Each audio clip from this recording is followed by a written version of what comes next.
Hello everybody, Coach B back here with another video.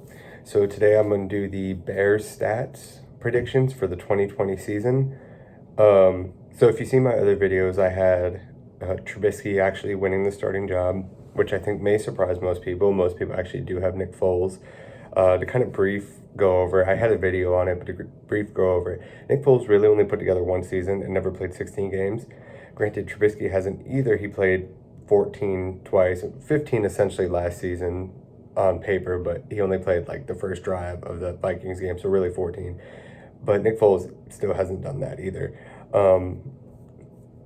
Though people like to hate on Trubisky, especially in the media, I think he actually is the better quarterback. I don't think Foles has really shown us enough other than that Super Bowl run. And when you take that away, he really hasn't done much at all. So I do believe Trubisky's going to win, so I'm going to go over my stats with him and then kind of go over like a brief thing on if Foles wins. So what I did first was I broke down how many plays. On average, you have about 65 plays per game. You times that by 16, you're coming out to around 1,050 plays, give or take. I apologize for the bad handwriting. So from there, I feel like we're going to have a relatively balanced offense. Either way, I think we'll throw very slightly more than we'll run. I think if Foles does start, he'll throw maybe about 15 or so more passes, 15 to 20 more passes than Trubisky. I think when I had him throwing 12 more passes, actually. So not too many more, but a little bit more. So I basically realized that I think Montgomery, on average, I did his kind of stat first, kind of break down where running wise. I think he's going to carry about 270, which I'll go over his stats, but that kind of broke down where I kind of saw where we're at. But basically, I think Trubisky or Foles, but in this case, I'm doing Trubisky first, is going to throw around 528 times, give or take. He's actually been fairly accurate, even though a lot of people like to hate him on him for that. You know, in 2018, he was 66.6%, kind of a bad omen there, which may have cursed him for last year. Last year, he was still around 64, so I kind of put about 65% completion, so that put us around 345 completed passes. So within those 335 completed passes, I think his average per yardage is going to go up quite a bit, maybe around 11 yards per. That's actually pretty good. Still not the top of the league, but still pretty well. But when I looked at his yards per game, I put him more around 230, give or take. So when you do the 230 times 16, you get 12, 13, 0, 3, 2. So you get 3,680, which is what I had for him on here. And I think 230 yards is pretty doable there, especially with the weapons that we're going to have this year. And I do believe, because we're going to run the ball more and probably more effectively, it's going to open up the ball, open up some passes for further downfield. So I do think he'll actually connect a little bit more on those deep balls that we haven't quite seen as much this year or the past couple years. So I think that was going to help him. And 230 isn't a crazy number at all. So assuming that he does play all 16 games at 230, he'll pass for about 3,680 yards, which isn't, again, a crazy number. Last year he really only played 14 games because you can't really count the Vikings one. And with that, I think he was around 3,200 yards. So, I mean, an extra 400 or 500 yards in 2 games, that's really not too crazy to think about. I do have him rushing a bit more, 50 carries. Now these, last year he was around, I think, 60 or so, but they weren't like designed runs. I think he's going to have a lot more designed runs this year. So in that case, I have him at 50 designed carries. Now this doesn't include sacks and like little like 1 yard scrambles, like legitimate runs, carries. I will add this now. I saved about 33 plays that I didn't incorporate into here for stuff like sacks and like the random trick plays and whatnot that are kind of hard to actually write down or predict in the stat case. So 50 carries for 350 yards and 4 touchdowns. In 2018, he ran the ball really well. He started to run the ball pretty well at the end of last year, and it helped his play. So I think we're going to see him carry the ball a bit more right off the bat. In fact, if I was the play caller, I would try to get him at least 5 design carries each game, and I would run a lot of not RPOs with Foles. I do more RPOs with Trubisky. I do more just QB options, less of the throwing issue and more of okay, I'm either giving it or I'm running it. With Foles, it's I'm giving it or I'm throwing it. So same sort of play calling that I would use in that aspect, just slightly different option cases. So Trubisky in this case would actually have pretty good stats. I did have him. Oh, so I said 200 or 3,680 yards for 26 touchdowns. That's not a crazy number, not super high, but it's not terrible. 12 interceptions. I feel like that's about where he normally is going to average at, which does put him above a 2-to-1 ratio. Not by much, but a little bit. So he's still doing pretty good there.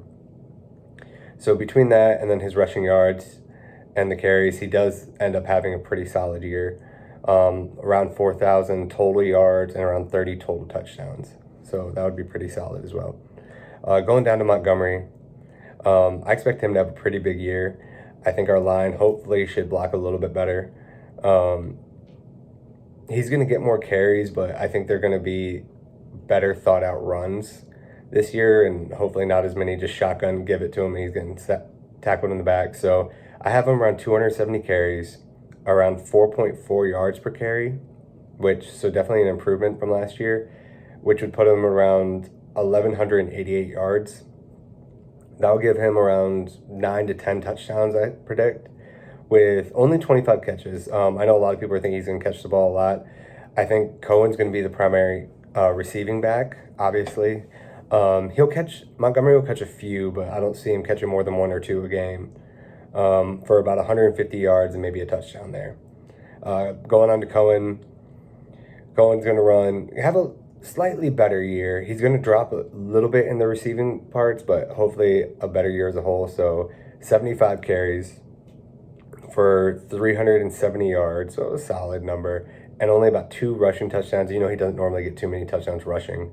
And 50 catches for 480 yards and about 2 touchdowns as well. I don't think he's going to have a huge year as far as, touchdowns, but total yardage is pretty good. I mean, that puts him in the 900 category, 900 range for total yardage. So yeah, he'll have a pretty good bounce back year, which if he does this, I could actually see us signing him if he'll take a cheap deal. If not, I feel like somebody else would sign him into a relatively decent contract, which could give us a comp pick. So either way, him having a relatively good year should be well for us. So I had Patterson actually as our number 3 running back because I predict he'll kind of get a few more carries this year. So a little bit less than Cohen in both categories. 50 carries, for 250 yards and 2 touchdowns. So he is like 5 yards per carry, which seems a lot, but him kind of being fast, athletic, and he's not like an every down, he's going to have a couple really big plays. I mean, we saw he popped off like a 48-yarder on a jet sweep. He'll get stuff like that. So he'll get a couple big ones for about 2 touchdowns. Catches, not very well. We don't really use him as a receiver much. So only about 20 catches for around 200 yards or so and maybe a touchdown there. Robinson, he does go down in receptions from 99 to 90. I know a lot of people are thinking, oh, he's going to hit the 100 club as 100 catches, but I think we're going to try to spread the ball out a little bit more. And with him being kind of that possession type safety net, I feel like we'll take a couple more deep shots, and with a little bit more running game, it'll take a few catches away from him, but he's still going to have a really good year with around 1,125 yards and 8 touchdowns. So I think 10 touchdowns is a bit much, especially when you're looking at, Trubisky only throwing around 26. So 8 touchdowns is still really good, but I don't think he'll hit quite the 10. Not so much of him, just the fact that we're not going to use that air raid type offense, which you kind of need to have that 10 touchdown season. And I do think Miller is going to kind of have another step up year, about 60 catches, so around what he had last year, but 700 yards, a little bit better yardage, 5 touchdowns, so his touchdowns go back up. He'll get about 10 carries. So Robinson, I didn't really have getting any carries, and I don't want him to. If he starts running the ball on those jet sweeps, and that's bad. He should not be running the ball. But Miller will have around 10 carries for, maybe 75 yards or something like that. He may get like one big pop one and a few not, whatever runs. Although I don't really think he'll get a touchdown off of it. I think that'll be middle of the field type. He'll get like 30, 40 yards, stuff like that. Going on to Ted Ginn, I do think he's going to be our number 3 receiver. But he'll only have about 30 catches for 300 yards and a touchdown. So I don't see him getting many short balls. I think he's going to be the pretty much only used for deep balls or crossers. So he'll get maybe a touchdown or so off like a deep go route.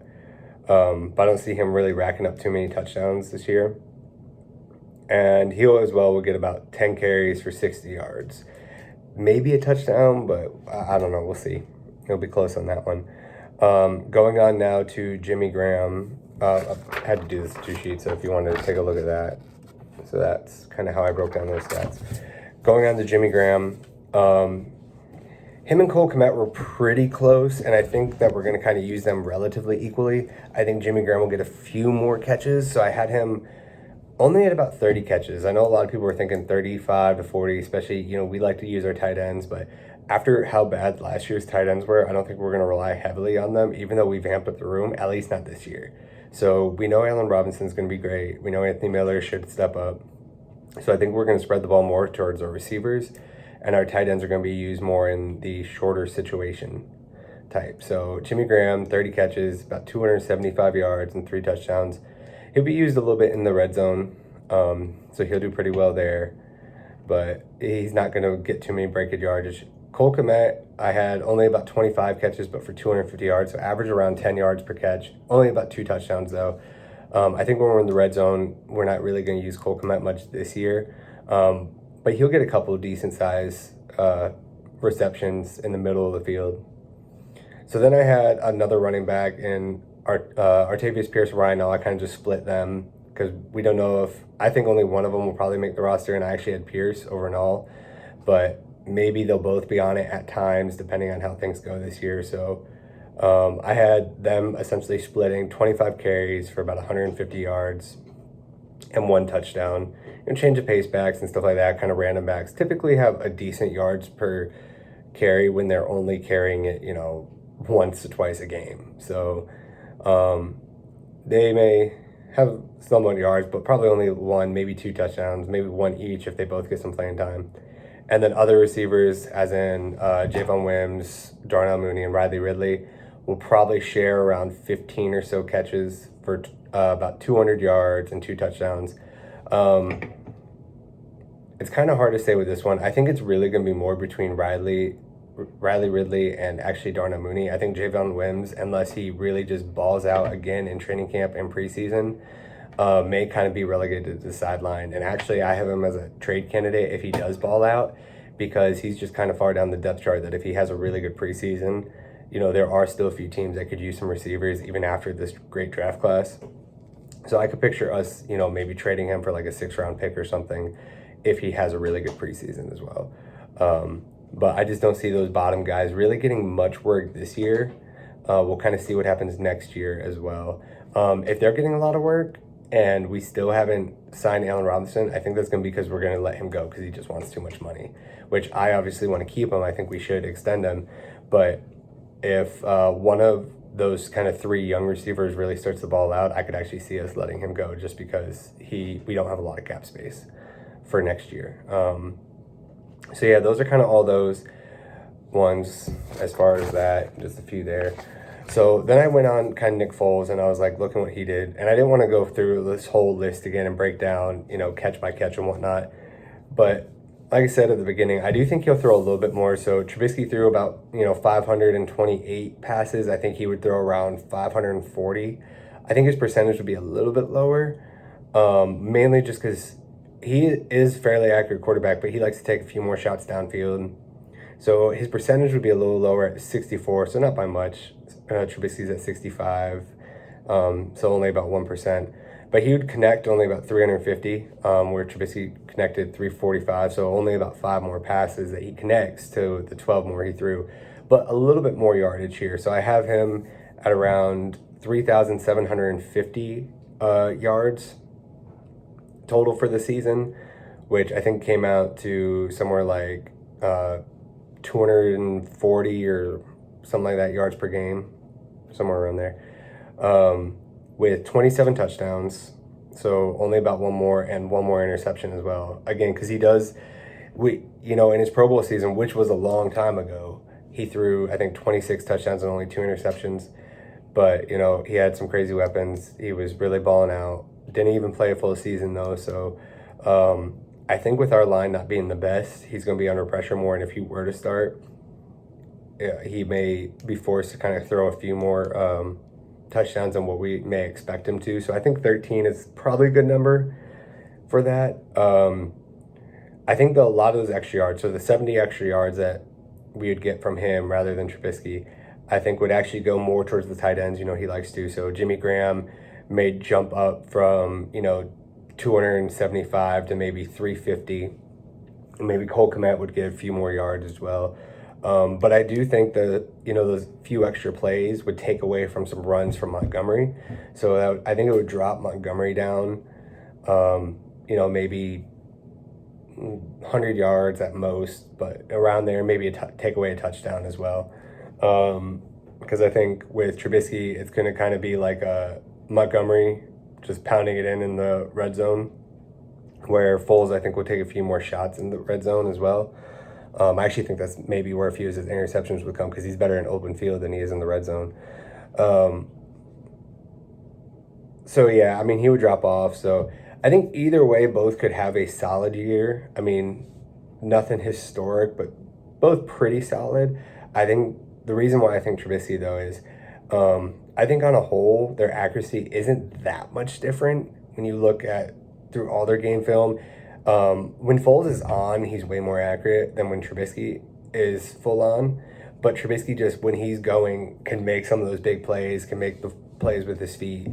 And I just think he kind of has more of an upside and ability to really spark the offense.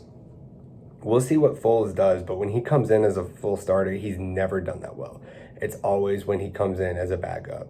Both years he did it in Philly, and even when he was back in Philly for his, way back when, for his Pro Bowl year, which not too many people remember. I think that was back in 2012 or something, or 2014. That's how long ago it was.